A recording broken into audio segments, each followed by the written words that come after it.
Hello everyone, welcome back to another session of QMULUS.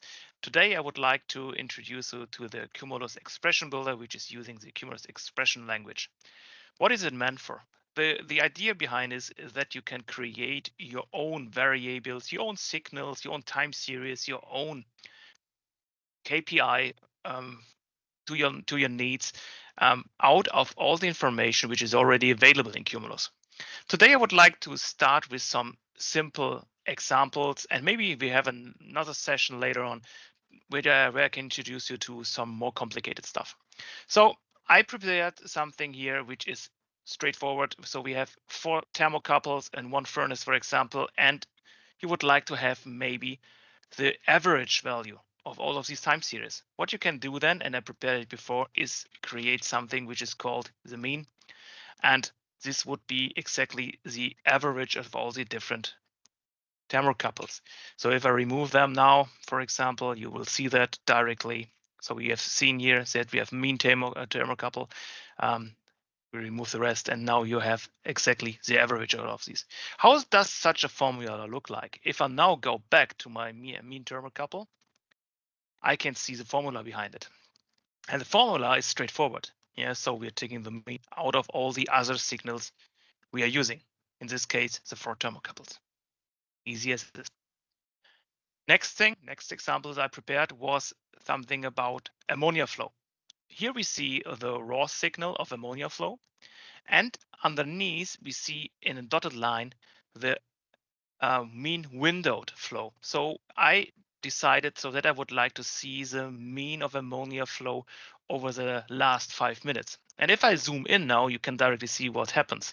So the curve is flattened. We don't see these spikes here anymore. So we see a more flattened curve, which is easier to be interpreted because in the end, we are just discussing total flows.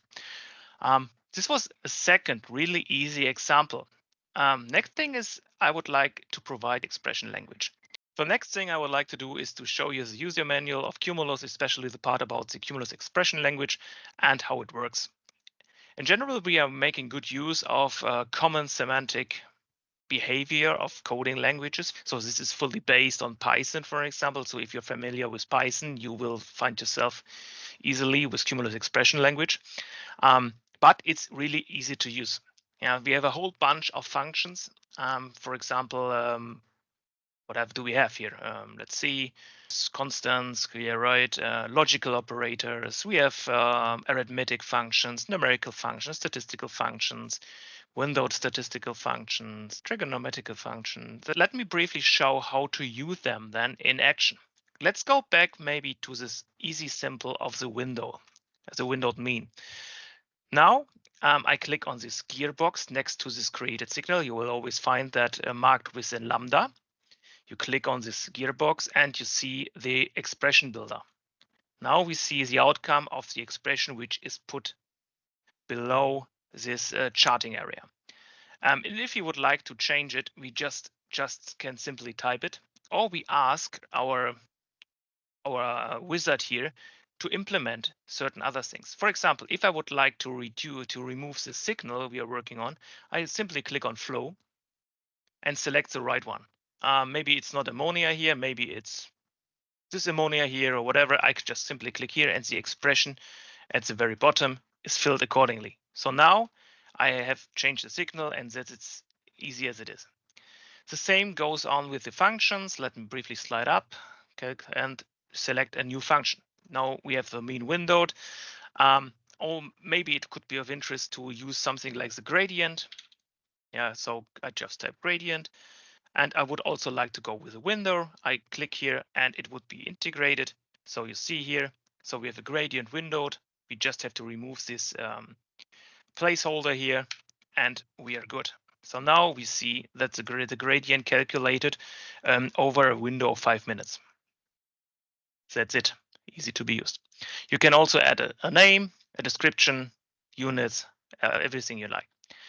Now let's just briefly jump over to a bit more complicated signal, which I created just for a demonstration purpose here. So what we see here now are different heating curves and temperature curves for, in this case, 4 different loads. And you see that the heating behaved similar, but not exactly the same. And I created out of this heating curve a signal which is directly calculating the time, which you can see here, heating duration.